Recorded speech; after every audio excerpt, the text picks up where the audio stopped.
The Trump administration wants to utilize local law enforcement to help detain and process undocumented migrants as part of its immigration crackdown. CBS News Homeland Security correspondent Nicole Sganga spoke with sheriffs on both sides of the political aisle who shared concerns about staff shortages, funds, and lack of space to hold people. My voice is getting out. Inside a room of hundreds of sheriffs, President Trump's border czar offered this rallying cry to the nation's top elected law enforcement officials. I know you want public safety threats out of your counties as much as I want them out of the country.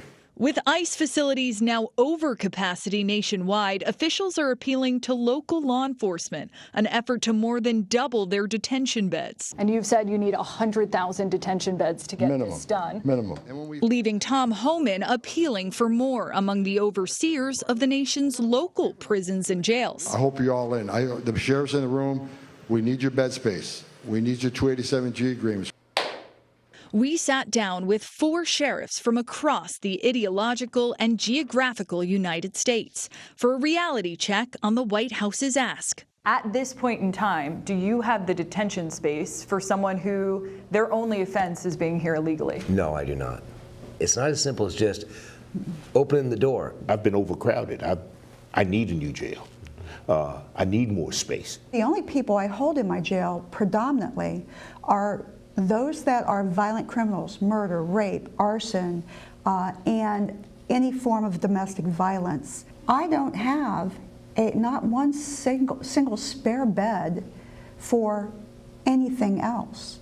Top White House officials met this month to explore expanding the 287G program, a post-9/11 practice allowing local law enforcement to partner with ICE, joining task forces, helping to investigate and detain non-citizens. You have 135 agreements right now. How many do you want by the end of the year? We got 3,000 sheriffs. I want 3,000 agreements if we can get them. That's the goal. But poor recruitment has also left sheriffs without deputies to spare as costs pile up. I'm not being hurt, okay? I'm not being hurt. In Brooks County, Texas, rough terrain and punishing heat left 129 migrants dead back in 2012. 944 square miles, and it's all rural. Leaving behind a mass gravesite and $700,000 in debt. And with that, there's a cost. You know, we had to lay off people. We had to cut down on our salaries.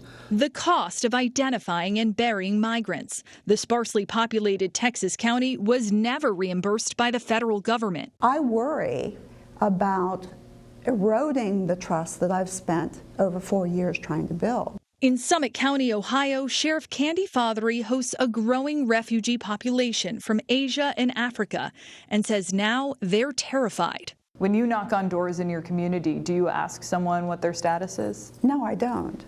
When that 911 call comes in, we don't care what your status is. No. We spent years trying to build trust with these communities so that they know we don't care about your status. We want to make sure you have justice. Are you concerned that the next 4 years are going to undermine that trust in law enforcement? Absolutely. They're going to be terrified. Folks are saying, are you going to be coming for our family members? Sheriffs tell us they've been failed by administration after administration, left picking up the pieces with no major bipartisan immigration reform passed by Congress since the Reagan administration. Let's talk about the elephant in the room. This should have been fixed by Congress.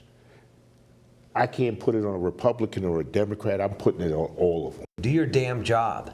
That's why we put you there. Get a spine. I'll help because I believe in the rule of law. I believe in the Constitution. When the White House is asking you to do even more, we need your personnel. We need your detention space. Yes, that's a big ask by the White House. And I've told them, I'm standing ready, as the sheriffs across this country are standing ready. But it's going to take time, and it's going to take resources, and it's going to take money. You're being asked to do more with less.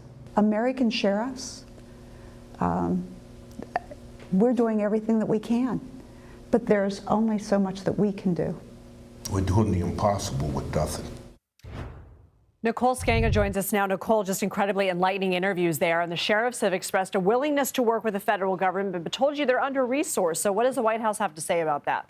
Well, I asked the White House border czar this exact question, and Tom Homan told me the White House will work with sheriff's offices nationwide on an individual basis, collaborating on task forces and detention space. And he argued that sheriffs in the White House have a common goal. They want to remove public safety threats from facilities. Homan vowed ICE will pay to train, oversee, and equip law enforcement on the ground. But there are some concerns and questions here. Namely, will sheriffs and their deputies be held legally liable? And in many states, there are actually limitations on how and how long law enforcement can actually hold undocumented individuals. So like, for instance, Colorado law forbids local law enforcement from providing immigration information to federal authorities, and in most cases prohibits local jails from holding people at ICE's request.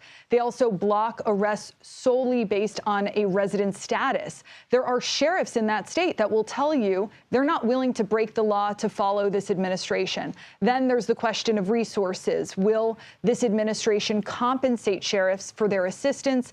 And lastly, that big question of trust within communities. How far are sheriffs and law enforcement willing to go in assisting federal agencies with immigration enforcement? At what point do sheriffs say, I can't participate in that operation? Most sheriffs will tell you they're willing to assist any federal law enforcement that has a federal arrest warrant. They're willing to assist if the target's a violent criminal. But if your only offense is being in the United States illegally, participating in that kind of ICE raid might undermine trust within certain communities. Because at the end of the day, they want their communities to report crimes, to approach sheriffs and deputies with information, and to live without fear, to feel safe going to church, to school, and the hospital.